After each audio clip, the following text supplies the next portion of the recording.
Hi everybody, welcome to Eating Peace this week.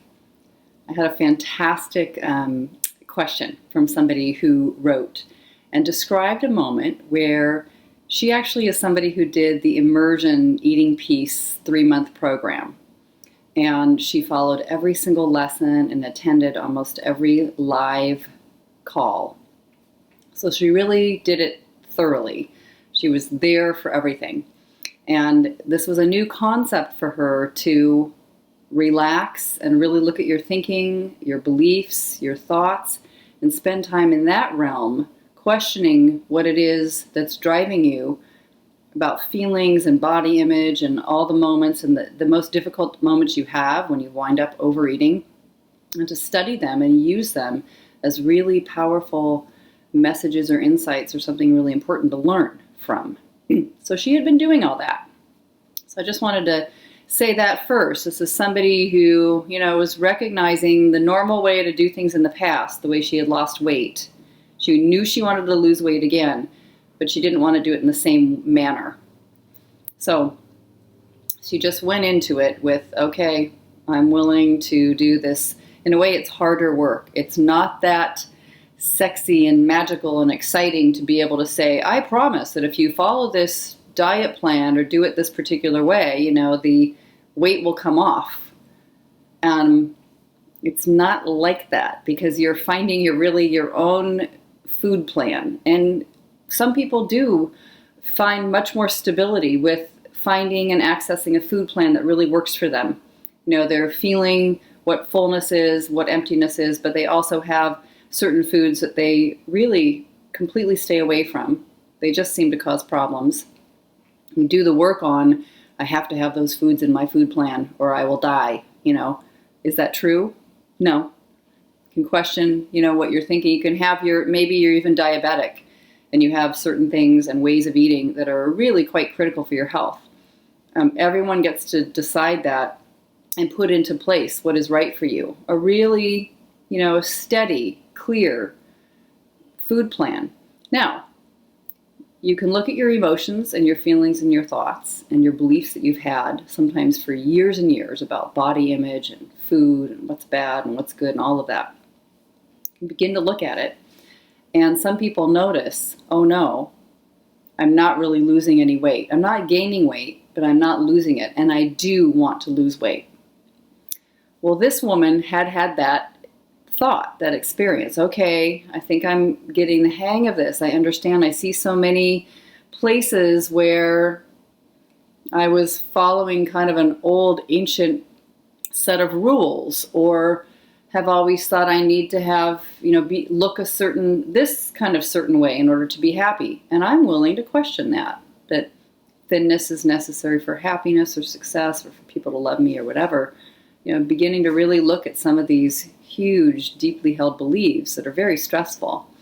She still knew she wanted to lose weight. And it is joyful and wonderful to be in your body and really feel like you can move well and you like it and you're excited to be just in the body that you're in. So, one day, so she kept going, and I had a few suggestions for her. And I was going to share some of those with you today, because she's not the only person who's had this question. And then I'll tell you one little interesting thing that happened after she did follow some of these suggestions. So to really look and examine in very deep detail what it is you're eating, even as you see you have a lightness of being with it all and you aren't so serious and it's not as harsh. You're doing the work. You're identifying something that troubles you each and every day. Byron Katie calls it doing the work for breakfast. And I love that she's actually saying that as a meal, as something that you need to support you and fuel you in your life. You are questioning some deep, old, maybe ancient belief that's from generations back about this whole thing that has to do with eating, what drives you to eat, what it's like to be in a body. These can sometimes have nothing to do necessarily directly with food or eating. Relationships, tension, just what your experience is being here. Something every day. So you get the hang of that. You're doing the work daily, doing the work for breakfast. you're beginning to identify some of the most painful thoughts you have. You can start with something like, I need to lose weight. Everyone thinks I'm ugly. You know, I mean, what an amazing thing to just begin to question. But so let's say you're willing to have an open mind and to question these things about beliefs you've held, what's required to lose weight, what the cost is of losing weight, or being in there, what it is to be like with food, what your relationship was like with food. And you can tweak your food plan. This is what I suggest. I like the word tweak, because it's just like, you're screwing in something. Let's get this one a little tighter, and let's loosen up this thing over here. And you can actually do that by watching what it is you eat. If you want to stay vague and have it be okay to double your portion or eat an extra thing at night or whatever, and then you're also concerned about losing weight, it's something important to pay attention to. You may need to reduce something. You may notice that every time you start eating that thing, like popcorn, you just always overeat it. So maybe you just want to cut it out completely. It's not required for happiness or for life, so it's okay to just cut that out entirely from your food plan. There's other pleasures you can have in eating. There's other things you can love to eat. So I've changed and noticed shifts and things that have altered in the way I eat over the years. I used to be irritated long ago with the idea that if I was really, really hungry and my mother said, eat a piece of fruit, I'd be so angry. Eat a piece of fruit's not going to do it, because I was just so ravenous and I wanted to eat my meal, and I felt like I wasn't allowed to eat anything until we all sat at the table. And there was just never eating outside of the boundary lines. It wasn't so much my mother. It was something that I was just really getting in my own head, like the rigidity of following a diet. Now I find that when I'm hungry, I do eat a piece of fruit. I do that a lot, and I love it and enjoy it and have fruit in my house. So that's one thing, to just really watch where it is you get off balance when it comes to food and eating. Is it in a crowd? Is it at dinners? In a regular way, in a way that's keeping your weight maintained at some sort of level that you don't want it to be at. It's okay to tweak, to move, to look, to begin to offer something that supports you in a really, really magnificent way and supports slowly coming down into just sort of right balanced weight. And there are a lot of things to look at with body image. Sometimes people think they should be 15 pounds lower than is really natural for them. Really important to catch. I can do a video on that another day. But the main thing I wanted to share with you all, so you watch and you can see, look, see what works for you, what doesn't, see where you are not able to follow the feeling in the body of fullness and hunger, which is really ultimately what you just want to be following, is trusting that body to stop when you're full and to then eat again when you're hungry. And if it seems like you can't follow it, find out what those places are, what's going on, where you're located, who you're with, what's happening. Are you alone at night? Are you during the day at work in the staff room where there's all those goodies? Where are you? What's happening? Because there you've got a situation then you can take in through deeper inquiry. You can really take a look at all the factors that are going on and what you think, what you're thinking. You can identify those and question them. Does it really require that I eat that? Or what else was happening? How else could I get my needs met? What else could I do for pleasure? Is it really required that I eat that thing? You can say no. All right, so let's say, you begin to tweak and look and watch. Well, this woman had done that.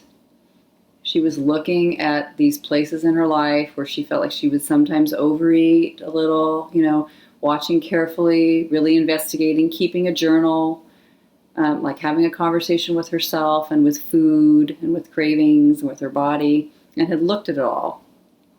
She decided to get on the scale. and she found that she had lost 6 pounds. And here's what I wanted to get to today. She had lost 6 pounds. And she had this flurry. What she shared with me is she had this adrenaline shoot through. So, and then she felt sort of scared about the number and being on the scale and how can I maintain this and how can I keep it going, and I want to lose even more. I really have whatever X amount of pounds to use. Okay, and all those things that came swarming in about actual weight loss and what the weight is and what did I do right, what am I doing wrong, I want to lose more, all those kinds of things. So I just thought I would share, it's sort of entertaining, some of that when you're reaching a more peaceful middle way place. So we're in other words, we're not in an extreme. We're not on a rigid diet over here where we're on the downward slope. We just know that no matter what. We are going down, we're losing weight right now at this moment. You know, weight loss is happening. And we're not also, which can feel sort of liberating and stimulating and exciting and kind of over the top, you know, to be on your way down towards a goal and to not be overeating. And then there's this other side of where we just don't care about that at all, and we're eating whatever we want, and we're stuffing our face, and we're on the opposite of diet, maybe even a rebellion to a diet. Both of those two extremes really feel like they're not kind of a balanced, centered, calm, middle of the road place. At least I always noticed that. Neither one were where I really wanted to be. Many people have shared, you know, when they've been on the diet plan, it's been actually quite harsh and very rigid. And maybe some part of them feels like sort of wildly, you know, I don't even need all the food that I thought I needed. And, you know, you're just not in it. And that can feel quite light emotionally, physically, of course. But it's not like a sustainable, easy, kind of just peaceful, relaxing, letting go, surrendered spot. It certainly isn't that. What we're going for is that surrendered middle of the way spot. So I suggest, you know, it's going to be different for everybody, but letting this balanced place take its time. I mean, so many of this flip side with the diet plan side, it's like, you know, 8 weeks to freedom or success or whatever, you know, sort of promises or ideas like that. Or, you know, you lose 5 pounds a week or 2 pounds a week or whatever.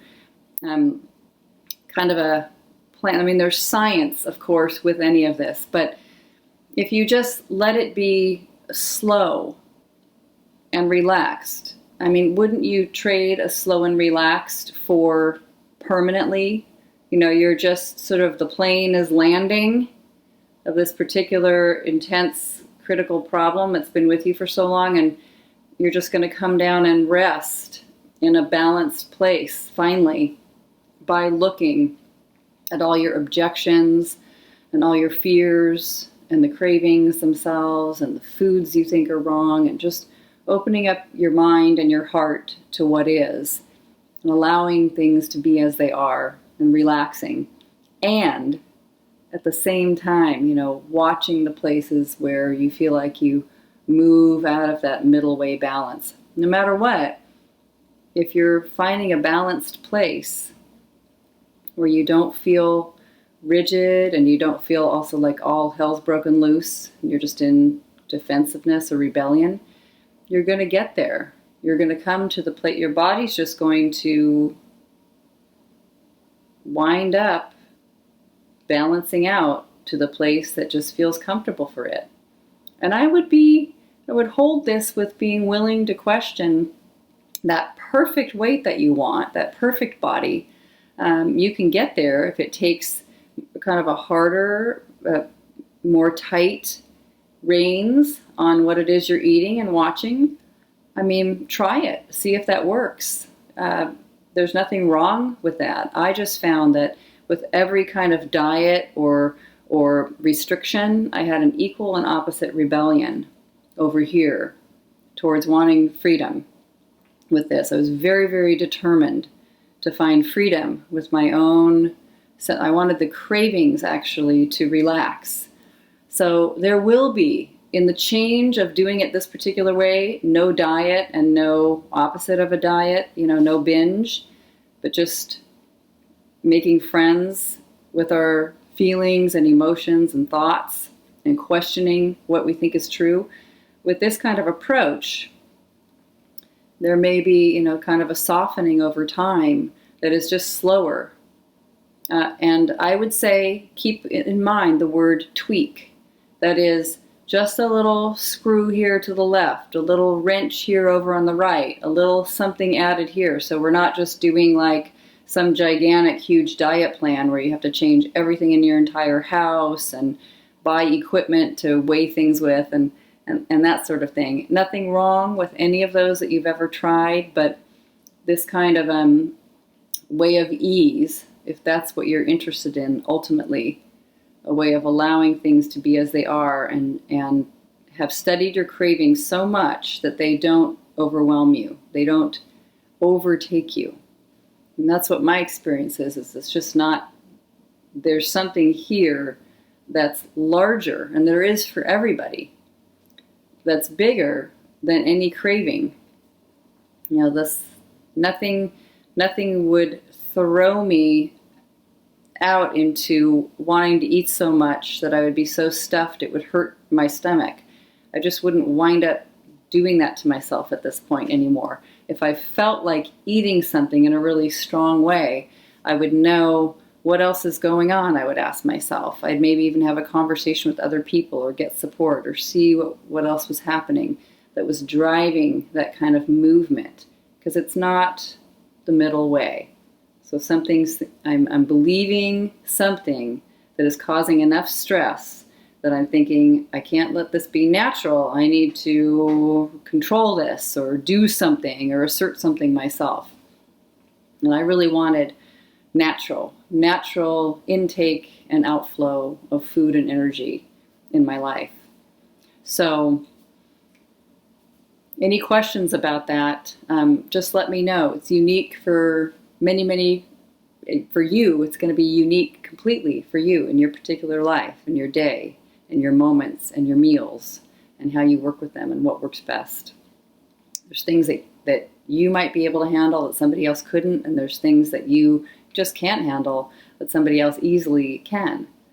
And you just got to find out what's really right for you that keeps you comfortable, warm, safe, cozy, taking care of yourself.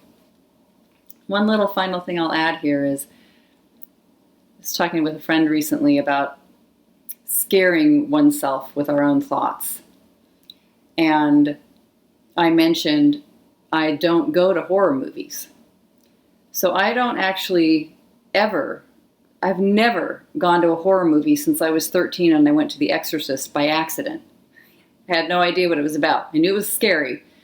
But I'm like, that is the last time I'm ever seeing any kind of movie like that. I don't know, where, there's weird supernatural stuff and blood and guts and gore. And I know they've gotten way more graphic since then.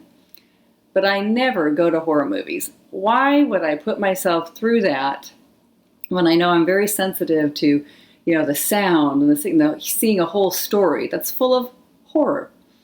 And I also think there's enough in this mind, that's a little bit tricky and a little bit intense, that I'm looking at the own horror I have right here between my own head about life and being in a body and failure and success and people and anything that's ever happened, impending death in the end, that I'm very, very interested in looking at. I don't want to add and grow something more to scare myself with. Well, same thing you can do with food and eating. If you notice that every time you go to that particular all-you-can-eat restaurant, you stuff yourself, maybe for a long time indefinitely, maybe forever, you just don't go to that restaurant anymore. Forever is maybe too big of a thing to say. But maybe there's just, you really get an enormous amount of support and you're having one plate and the all you can eat and somebody else even serves the plate up for you. so that you can, excuse me, sit in the room and enjoy your meal, but actually be more in tune with the people around you and where you're going. If you notice, that always happens every single time you go to that place, or this particular kind of food, every time you start eating it, you eat the entire container. It is okay to just let that pause over here for an indefinite period of time until you are much more relaxed, so it doesn't just set you off into, it's like you're scaring yourself. You're doing something around that is like me going to a horror movie. I am not every single day saying, oh my God, I hope there's no horror movies in my neighborhood. I just don't even think of it. I just don't put myself, there's no interest in that environment at all. But if somebody invited me, I'd say no. Simple. No question. So just something to think about. Same as with your own food and eating and what you watch with it, Being able to tweak, let it be slow. It'd be more powerful to have a peaceful or an expansive week, this next week, of questioning the thoughts that appear that cause you stress and really opening up and being with those than it would be to suddenly go on a harsh and restricted diet and lose X amount of pounds in 1 week. It'd be more fruitful in the long run, most likely, and more powerful for you to look at your thoughts and practice relaxing than anything else. Okay. I hope that helps with considering food plans and weight loss and staying on track with the weight loss and not scaring yourself with weight loss or weight gain, and just to remember to ask the question, is it true? Is it true? Who would I be without my story, my stressful story? Okay, bye everybody.